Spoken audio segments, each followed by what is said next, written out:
तैलबीज फसल उपरे आगुआ धाड़ी क्षेत्र परिदर्शन बाबद तालीम कार्यक्रम बौद्ध जिला कृषि विज्ञान केन्द्र तरफ कुमलकेड़ी ग्राम में प्रोजेक्ट को नहीं तालीम कार्यक्रम अनुष्ठित होता।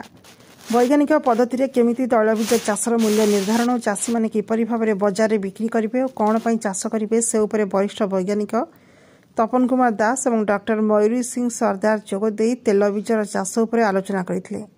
स्वेच्छासेवी अनुष्ठान सेवक संस्थार प्रोग्राम मैनेजर रंजन कुमार भोक्ता केमिति कृषि उत्पादक संस्था माने किपरि आगुआ होती से विषय आलोचना करते।